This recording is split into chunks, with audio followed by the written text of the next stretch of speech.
morning, children. Welcome to the Literature Learning, The Winter's Tale, Part 4. Till now you have studied how King Leontes had put his queen Hermione into the prison, blaming her to be in love with his friend Polixenes, the king of Bohemia. He ordered Camillo to poison him, but Camillo instead fled with Polixenes to Bohemia. Meanwhile, Mamilius, Leontes' son, died, seeing his mother's sorrow. Hermione delivered a baby girl, whom King Leontes sent away to a coast. A shepherd picked her up and took great care of her. Florizel, the son of Polixenes, fell in love with her when he often went hunting. This enraged Polixenes. So this was just a recap, children. Now let's begin reading. When the king had departed, Perdita, whose royal nature was roused by Polixenes' reproaches, said, "Though we are all undone, I was not much afraid, and once or twice I was about to speak and tell him plainly that the self-same sun which shines upon his palace hides not his face from our cottage, but looks on both alike." Then sorrowfully she said, "But now I am awakened from this dream. I will queen it no further. Leave me, sir. I will go milk my ewes and weep." The kind-hearted Camillo was charmed with the spirit of propriety of Perdita's behavior, and perceiving that the young prince was too deeply in love to give up his mistress at the command of his royal father, he thought of a way to befriend the lovers and at the same time to execute a favorite scheme he had in mind.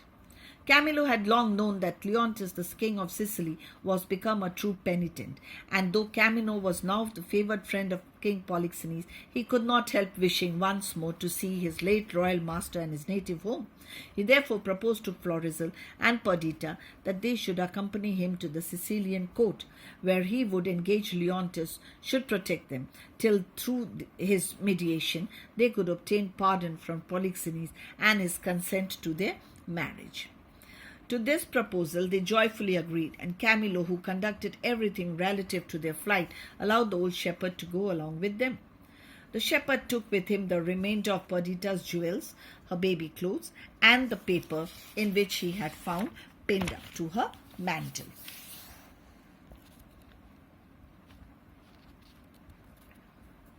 So, we see, children, that Perdita was a little bit upset by King Polixenes' reproaches.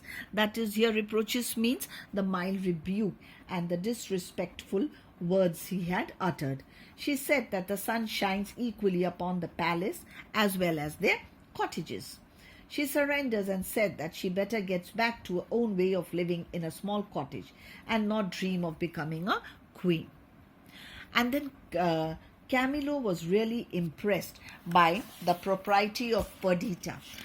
Propriety means the correct and the appropriate behavior of Perdita.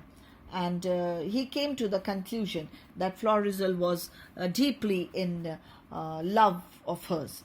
And he wanted to bring them. He had a plan in his mind to bring them together, to bring them closer to each other.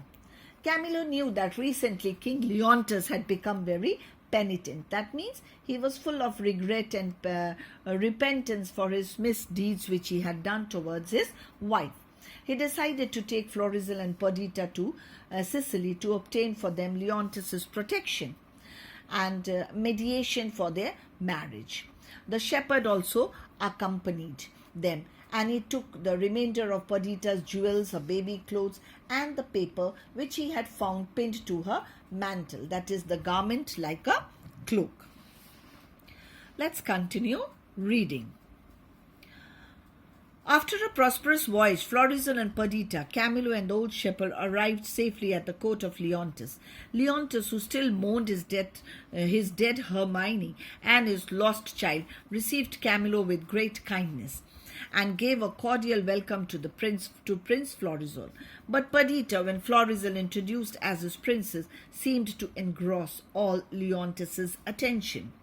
Perceiving a resemblance between her and the dead Queen Hermione, his grief broke out afresh, and he said, "Such a lovely creature might his own daughter have been if he had not so cruelly destroyed her. And then, too," said he to Florizel, "I lost the society and the friendship of your father, whom I now desire more than my life once again to look." So here we see, children, that Florizel, Perdita, Camillo, and the old shepherd, they all safely reached the Sicilian court, where King Leontes was there. Leontes was still mourning. That means he was in deep grief at the death of his queen and his children, that is Perdita and Mamilius. But then still he welcomed them all. But when he saw Perdita, he found a close resemblance of to his queen, and thought his daughter also would have been like this if he would not have so cruelly destroyed her. He told Florizel sadly that by this deed he lost his father's friendship also, but still he desires to see him. So now we will continue in the next video. Let's continue, children. When the old shepherd heard how much notice the king had taken of Perdita, and that he had lost a daughter who was exposed to in infancy, he fell to comparing the time when he found the little Perdita with the manner of his exposure, the jewels, and the other tokens of its high birth, from all which it was impossible for him not to conclude that Perdita and the king's lost daughter were the same. Florizel and Perdita, Camillo and the faithful Paulina were present when the old shepherd related to the king the manner in which he had found the child, and also the circumstances of Antigonus's death. He, having seen the bear seize upon him, he showed the rich mantle in which Paulina remembered Hermione had wrapped the child, and he produced a jewel which she remembered Hermione had tied about Perdita's neck. And he gave up the paper which Paulina knew to be the writing of her husband. It could not be doubted that Perdita was Leontes' own daughter. But oh, the noble struggles of Paulina between the sorrow for her husband's death and joy that the oracle was fulfilled in the king's heir, his long lost daughter being found.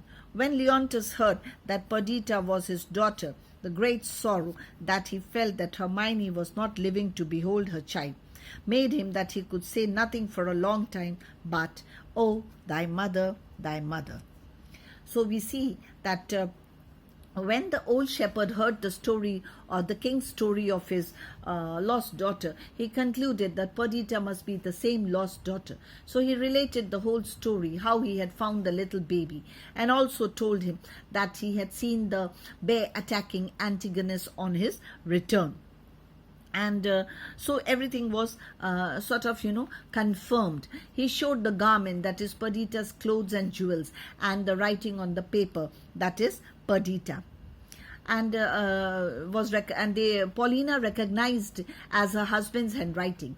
When King Leontes heard and came to know about his daughter, then he only could exclaim and remembered his queen Hermione very badly, and he just said, "Oh, thy mother, thy mother."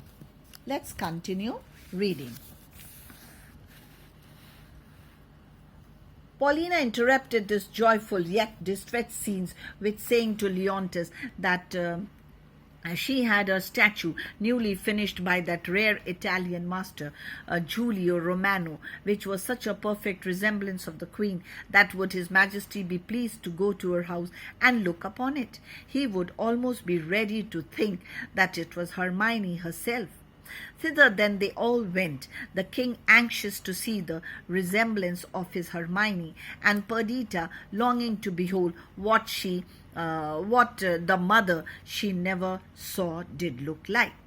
So here it is said that at that time Paulina interrupted in between, saying that she had a statue made by the Italian master Giulio Romano, and that anybody who saw would think that it was a real Hermione standing. So they all went to the chamber where Paulina had kept the statue. Perdita also was quite anxious to see, because she had never seen what her mother was like. So children, with this we end today's class. Have a good day.